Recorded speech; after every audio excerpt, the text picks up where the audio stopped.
또한 TV를 찾아오신 여러분 모두를 예수님 이름으로 사랑하고 축복합니다. 한 주간도 잘 계셨죠? 저는 오늘 비극이라는 제목으로 여러분과 함께 은혜를 나누려고 합니다. 지난 주간 한 주간 말씀을 준비하면서 제 서재에 꽂혀있는 책 중에 미국의 복음주의자 존 파이프 목사님이 쓴 Don't Waste Your Life라고 하는 책입니다. 삶을 허비하지 말라는 제목의 책을 한 주간 읽으면서 말씀을 준비했습니다. 이분의 주장 안에서 제가 오늘 말씀을 연결해 가려고 합니다. 먼저 우리가 삶을 허비한다는 것이 무슨 뜻일까요?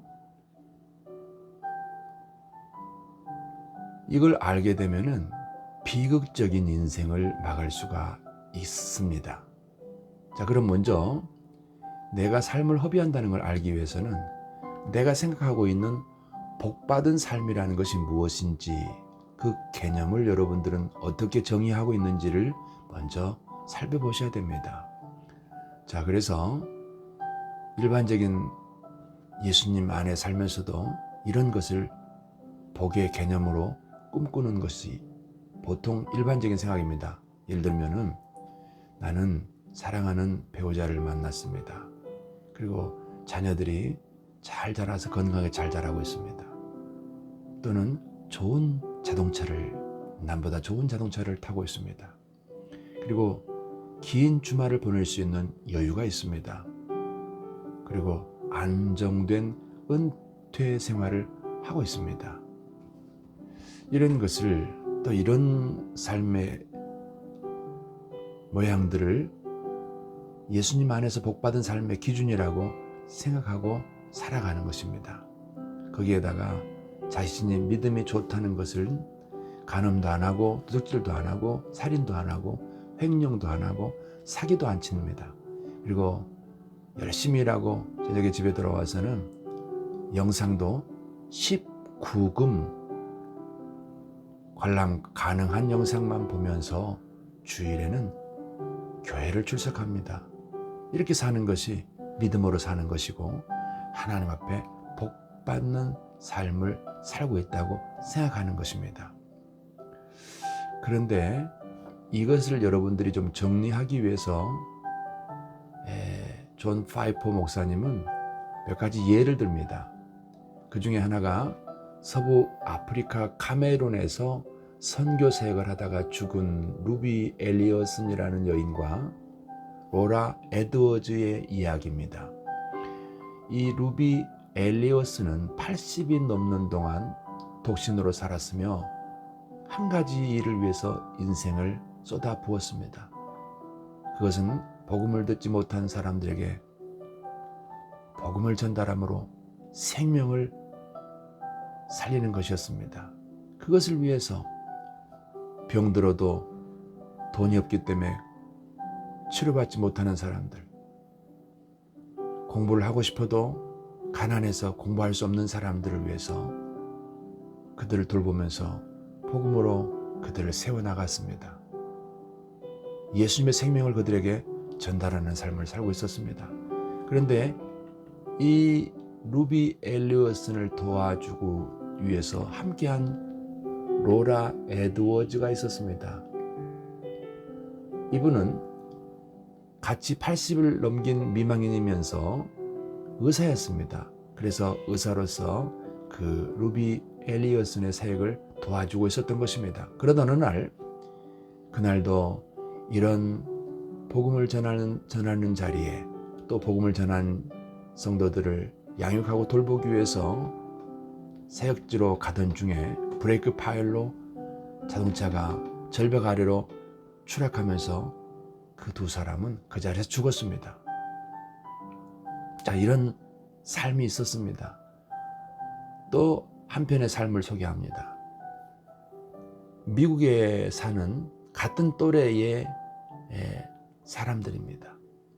60 전후에서 은퇴해서 80 넘어까지 20여 년을 사소한 일에 삶을 허비하고 있는 사람들의 얘기입니다. 60 전후에서 은퇴해서 80 넘어까지 20여 년을 사소한 일에 삶을 허비하고 있는 사람들의 얘기입니다. 20여 년을 사소한 일에 삶을 허비하고 있는 사람들의 얘기입니다. 60 전후에서 은퇴해서 80 넘어까지 20여 년을 삶을 허비하고 있는 사람들의 얘기입니다. 그러면서 리더스 다이제스트에 실린 한 부부의 얘기를 소개합니다.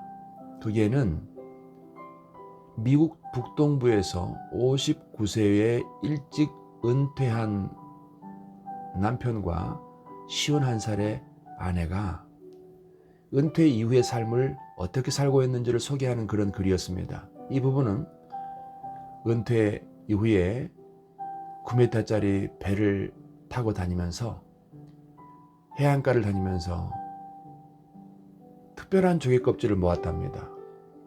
그까지 읽은 존 파이퍼 목사님이 이렇게 얘기를 합니다. 나는 처음 이 글을 읽었을 때 농담이겠지라고 생각했습니다. 아니면 무엇을 풍자하기 위한 글이라고 생각하고 끝까지 읽어봤습니다. 그런데 아니었습니다. 이들의 삶을 소개하면서 이런 삶이야말로 이런 라이프 스타일이 가장 이상적인 것이라고 그렇게 소개하는 그런 글이었다는 것입니다. 자, 한 번뿐이며 하나님이 주신 고귀한 인생이 끝나고 누구도 예외 없이 창조자 앞에 심판대 앞에 서야 할 때가 올 것입니다. 그때 예수님 앞에서 심판대 앞에서 이렇게 말하는 사람들을 그려보라고 존 파이퍼는 얘기합니다. 주님, 제가 정성 들여 모은 조개 껍질을 좀 보세요. 존 파이퍼 목사가 얘기하는 이 부부의 이야기와야말로 비극적 인생의 전형이라는 것입니다. 잘 살았다는 말은 뭘까요? 바로 로라 엘리엇슨과 그의 친구처럼 영혼의 때를 위한 단 하나의 열정으로 살아가는 것입니다. 이것이 우리를 구원하신 하나님의 뜻이고 우리 삶의 이유인 것입니다. 우리가 호흡하는 이유가 되는 것입니다. 그러나 오늘날 최고로 발달된 과학 문명은요, 우리 인생들 향해서 특별히 크리스천들 향해서도 끊임없이 비극적인 삶을 살라고 설득합니다. 그것이 뭡니까? 한 예로 워라밸을 예를 들 수 있습니다. Work and Life Balance라는 말의 줄임말이지 않습니까?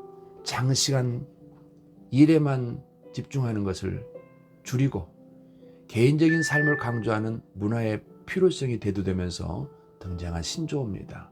이들은 자신의 뼈를 갈아 넣어서 일을 하지 말고 소확행을 실천할 정도의 소득 수준에 만족하라는 것입니다. 여기에 크리스찬들을 부추깁니다. 또 한 가지 메타버스라는 그런 또 신조어가 있더라고요. 이 책은 제가 메타버스라는 책은 제가 지금 읽고 있는 책입니다.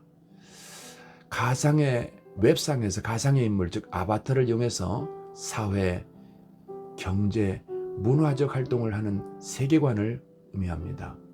이 가공 또는 추상이라는 뜻을 가진 메타와 세계관을 뜻하는 유니버스가 합쳐진 합성어입니다. 현실에서 발생하는 돈을 통해서 시세 차익이 메타버스 공간에서도 발생한다는 것입니다. 이러한 메타버스 시장 확대는 굉장히 빠르게 추진이 될 것이라고 말합니다. 여러분, 이런 꿈을 사라고 끊임없이 세상은 우리를 유혹합니다. 우리를 부추깁니다. 여기 속지 마셔야 됩니다. 당신의 삶을 허비하지 않아야 하기 때문인 것입니다. 그러면 우리는 삶의 방향이 따로 있습니다.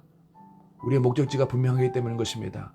저는 그것을 사도 바울의 삶을 계승하라라고 그렇게 저는 주장합니다. 사도행전 20장 24절에서 바울은 이렇게 얘기합니다. 나의 달려갈 길과 주 예수께 받은 사명 곧 하나님의 은혜의 복음 증거하는 일을 마치려 하면은 나의 생명을 조금도 귀한 것으로 여기지 아니하노라. 사도 바울에게는 오직 한 가지만 중요했습니다. 그것은 오직 그리스도를 얻기 위해서 다른 모든 것들을 잃어버리고 배설물로 여기기까지 하면서 오직 하나, 십자가의 은혜를 붙잡고 그것을 전하는 것을 삶의 목표 삼고 살았던 것입니다. 세상 부귀영화를 다 뒤로 했습니다. 세상 자랑을 다 뒤로 했습니다. 다메섹성에서 예수님을 만난 후에 그의 인생은 완전히 바뀌었습니다. 그 예수님을, 자기가 만난 예수님을 전해주는 것, 이것이야말로 가장 가치 있는 일로 그렇게 그는 살았던 것입니다. 아니, 그것은 주님의 뜻이었던 것입니다. 세상에서 시간을 낭비할 수 있는 그런 지금 여유가 없습니다. 우리는 이 시대가 발광하는 주장들 속에서 이 시대의 인생들이 원하는 것을 얻기 위해서 살아간다면 우리 또한 가장 비극적인 결말을 맞이하게 될 것입니다. 요한복음 6장 26절은 이렇게 강하게 말씀하십니다. 썩을 양식을 위하여 일하지 말고 영생하도록 있는 양식을 위하여 살라고 말씀하십니다. 그러니까 제자들이 물어봐요. 어떻게 살아야 되는 것입니까? 그들이 묻습니다. 예수께서 대답을 하십니다. 이르시되 하나님께서 보내신 이를 믿는 것이 하나님의 일이니라, 이렇게 말씀을 하십니다. 여러분, 하나님의 일을 하고 사셔야 됩니다. 썩을 양식을 위해서 일하지 마시고 하나님의 일을 하셔야 됩니다. 왜 우리가 하나님의 일을 해야 됩니까? 요한복음 6장 47절에서는 진실로 진실로 너희에게 이르노니 믿는 자는 영생을 가졌나니 내가 곧 생명의 떡이라고 말씀하십니다. 생명의 떡. 51절에는 나는 하늘에서 내려온 살아있는 떡이니 사람이 이 떡을 먹으면 영생하리라. 내가 줄 떡은 곧 세상의 생명을 위한 내 살이라고 말씀하십니다. 이 소식을 전해야 됩니다. 이것을 위해서 교회는 존재해야 되는 것입니다. 이것을 떠나면 교회는 종교 집단에 불과하게 됩니다. 예수님은 처음부터 죽으러 오셨습니다. 우리가 이 예수를 믿는 것은, 믿게 된 것은 하나님의 절대적인 은혜입니다. 우리는 이제 비극을 벗어날 수 있어야 됩니다. 오늘도 여러분 삶에서 예수가 주가 되셔서 그 예수가 여러분에게 주신 이 하루를 허송하지 않는 삶을 사시기를 바랍니다. 오늘 하루는 아무에게나 주어진 하루가 아니었습니다. 이건 내게 준 특별한 선물입니다. 이 하루를 허송하지 않는 것은 바로 여러분이 결정할 일입니다. 주님이 여러분 삶에 함께 하십니다. 주님 앞에 섰을 때 넓은 집 자랑을 할 수는 없지 않습니까? 넓은 땅 평수를 가졌다고 자랑할 수는 없지 않습니까? 돈다발을 보이면서 모았던 현금을 자랑할 수는 없지 않습니까? 우리가 주 앞에서 내보일 수 있는 것은 딱 한 가지입니다. 복음인 것입니다. 그 복음 전한 증거로 누군가가 살았고 그 생명들이 나의 열매가 되고 심판에서 상급받는 것이 되는 것입니다. 승리하시기를 예수님으로 축복합니다.